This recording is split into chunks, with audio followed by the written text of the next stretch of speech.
Good afternoon, YWCA viewers. This is episode 12 of The Butterfly Effect, sponsored by Club 1888, a YWCA volunteer program. This is an empowerment series where volunteers host interviews interviewing women in our community. Today we have Hailey Aldrich. So I've got a little bio on Hailey that I'm going to share. Hailey Aldrich is a Capital District native, born and raised in Burnt Hills Ballston Lake, New York. She graduated from Burnt Hills Ballston Lake High School in 2018 and is currently studying communication management and design at Ithaca College with minors in legal studies and journalism.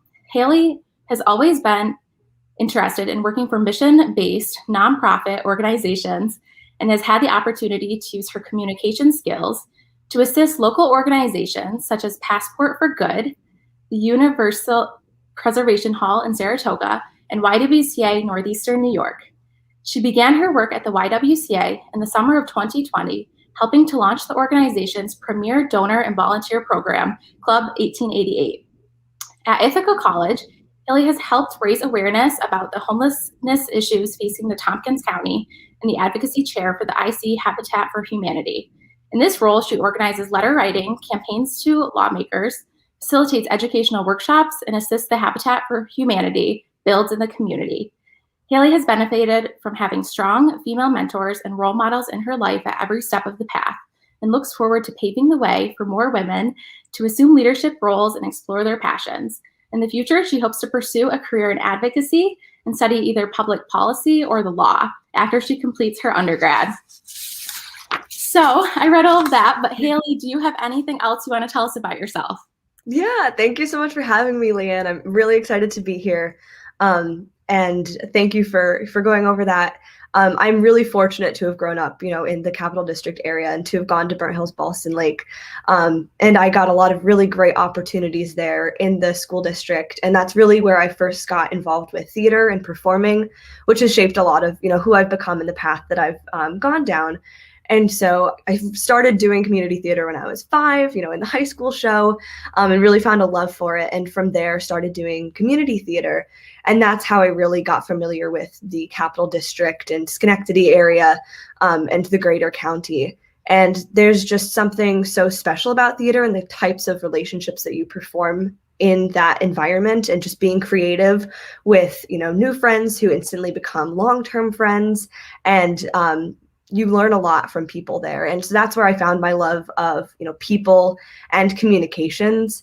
And I really think that everybody just wants to be heard and they want to have an outlet to freely express themselves. And for me, that was theater. And I was really fortunate to find that super early on.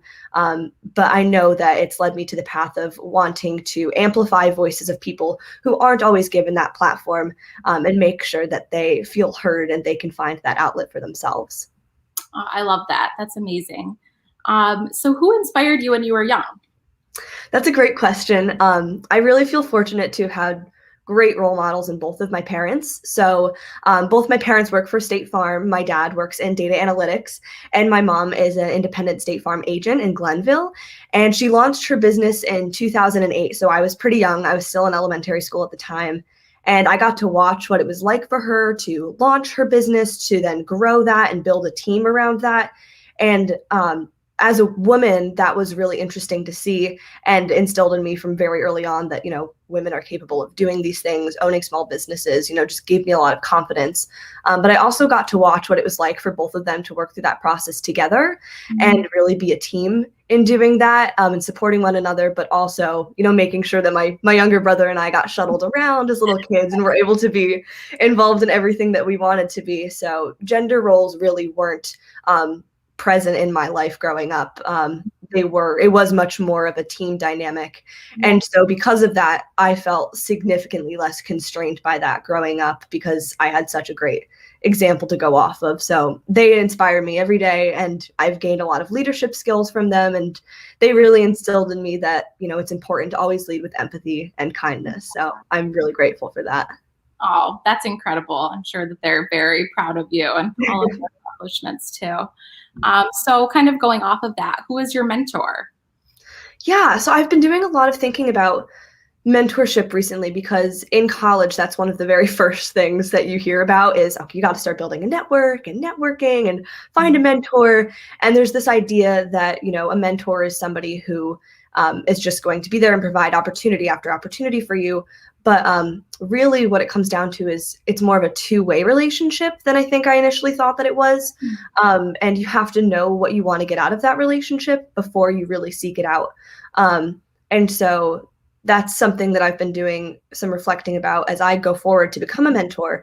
But somebody that's really been a mentor for me is a man named Steve Gonick. I met him right before I started Ithaca College, the month right before I went off to school. And I was at an alumni event where I got to meet some other students that would be starting with me, as well as, some administrators. And so I met Steve there, and we just got to talking, and he said, I can see you've got a lot of drive, and I'm working with this company called Passport for Good, and we'd love to have you as a social media intern. And so he really provided me with that first opportunity. But from there, the relationship really grew into, me asking him questions about how do you network? What's it like to, build a support system professionally? What should I look for? What should I not?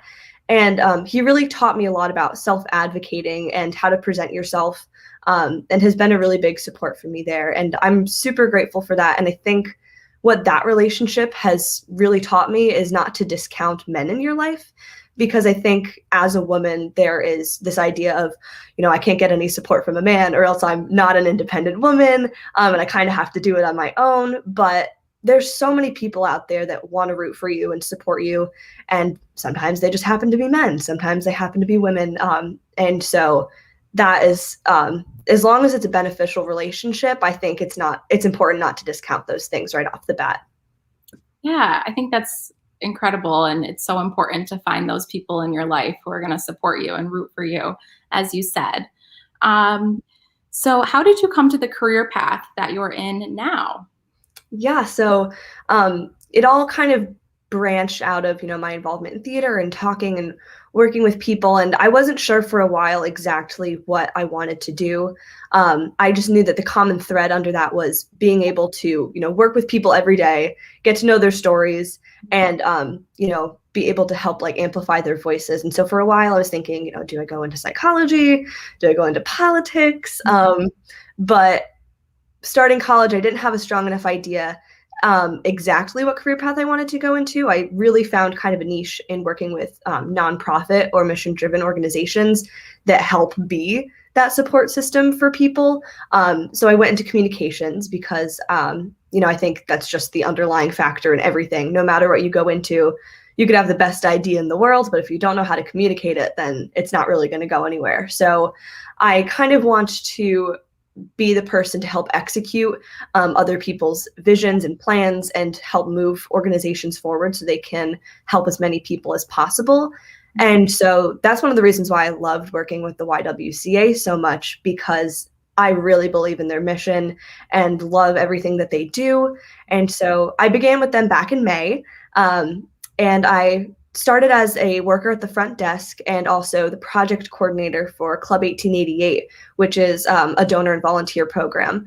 And so as a front desk worker, I really loved that because I got the chance to interact with the residents that live there, and just get to know their stories.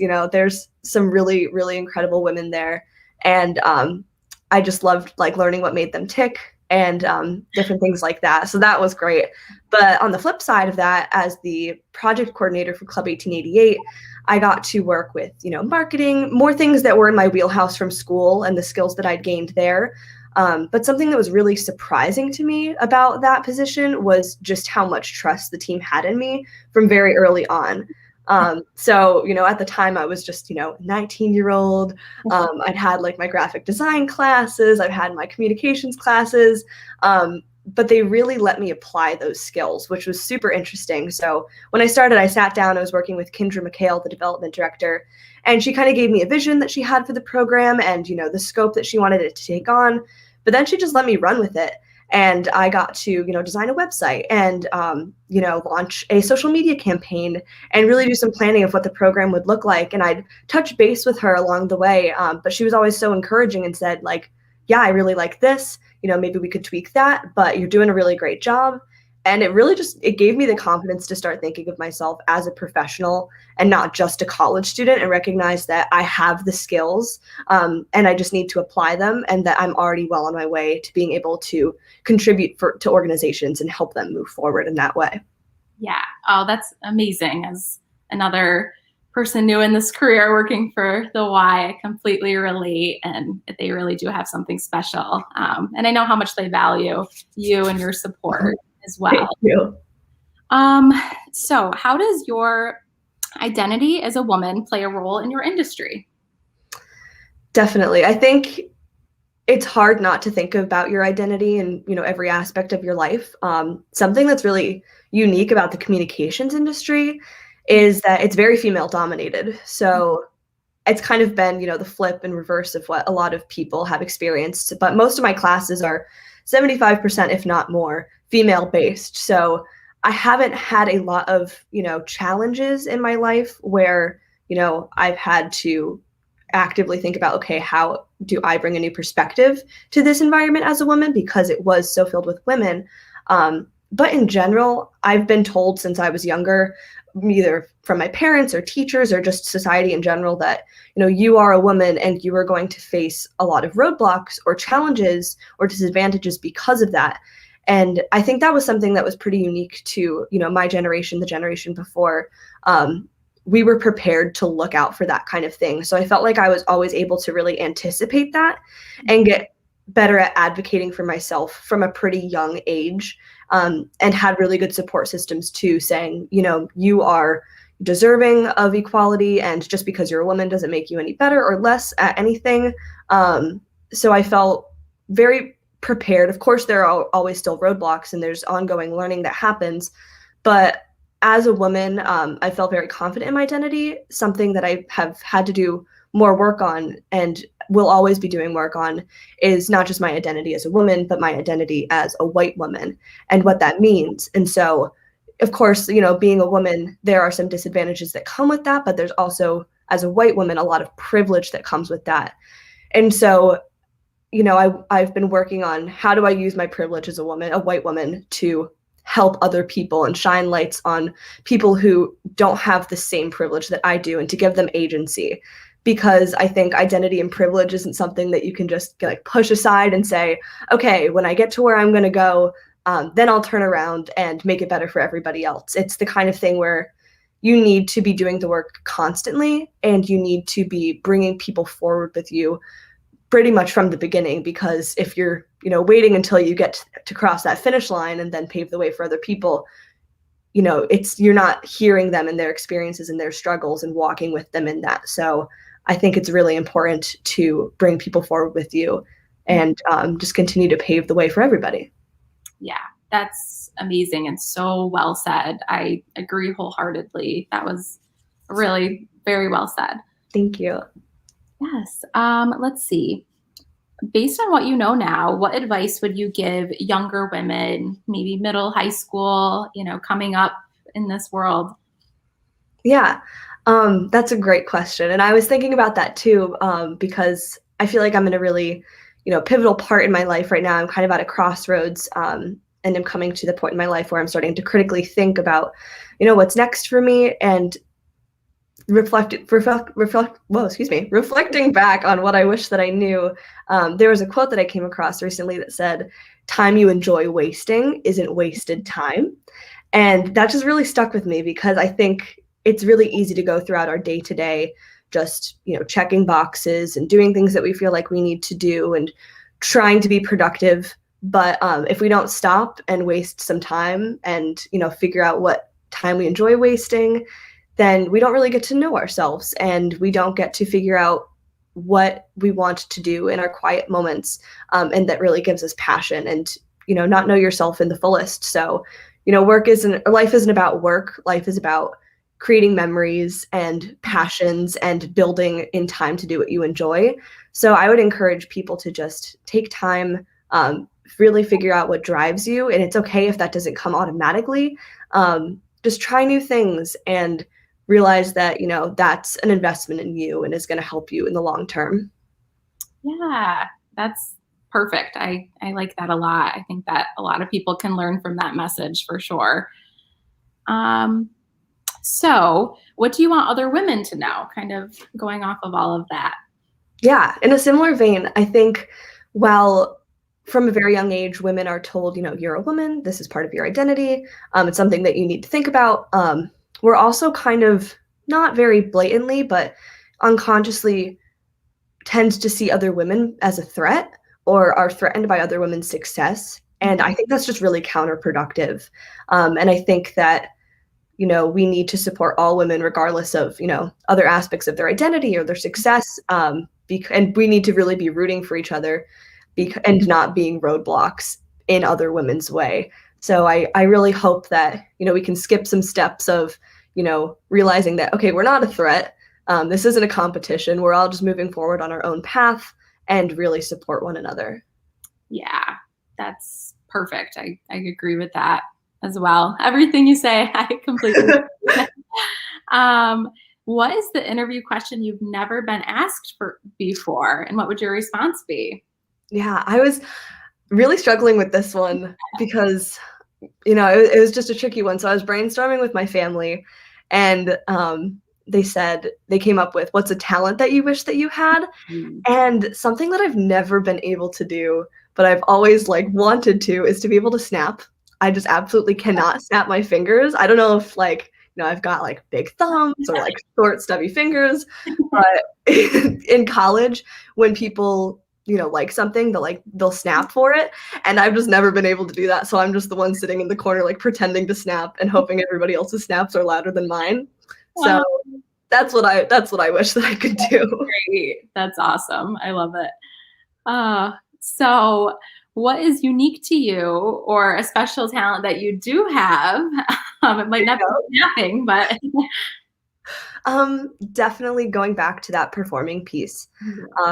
I've loved singing since I was a little girl. We were over my winter break that I just had watching some old family videos, and there was a video of me, I think I was 1 or 2, just singing, scream singing, because I couldn't really articulate things very well at that point. But I've just always been a performer at heart and loved music and musical theater, and I think there's really something special about performing as a character. I think sometimes it's a bit easier to perform as somebody else than it is to get up on stage and either speak for or sing as yourself.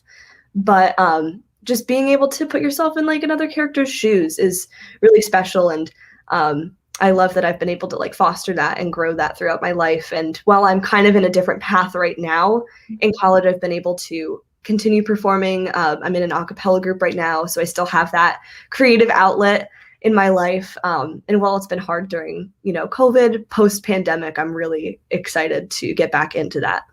Nice. That's amazing. It's a talent I definitely don't have. So more kudos to you for sure.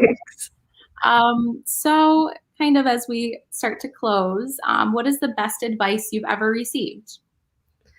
This was a hard one because I've been given a lot of, nuggets of wisdom and support throughout my life. But something that's really been at the forefront of my mind throughout the last couple of years is the phrase that you are a human being, not a human doing. Mm-hmm. And the first time I heard that, it kind of was like a whoa, human being. But I think it kind of relates to what we were talking about earlier, but especially as a woman, I think there's this inherent need to be the woman that has it all and can do it all. And we can get wrapped up in, proving that to other people. But 1, it's okay not to want it all. And 2, it's okay not to have it all. And it's really important to just take that time and, try new things and not feel bad about it or be apologetic for it. Just take time to, check that thing off your bucket list that you've always wanted to, or try this thing that's really intriguing, but completely off of your current path that you're on. And it's still advice that, I could be better at following. But I think if COVID has really taught us anything, it's that, life is unpredictable and you really just got to live it to the fullest. So that's what I'm going to keep trying to do. Yes, that is so true. Me too. Well, Hailey, is there anything else that you want to tell us? Did we miss anything? I think we got it. but it's really been nice, getting to speak with you and, share some of my experiences in my, short life so far. But I'm really excited to just, keep learning from the other women as part of this series and moving forward. Oh, well, it was an honor to be able to interview you. And although you're young and you're just starting, I can already tell you're going to accomplish so much. And we're lucky to have you in this area, kind of paving the way for other people. So thank you very much, Hailey. Thank you. And I want to thank all the guests for joining and watching today. And if you would like to see more of these, you can check them out every Tuesday and Thursday at noon, and we'll have new hosts and new guests to be interviewed. Thank you, everyone.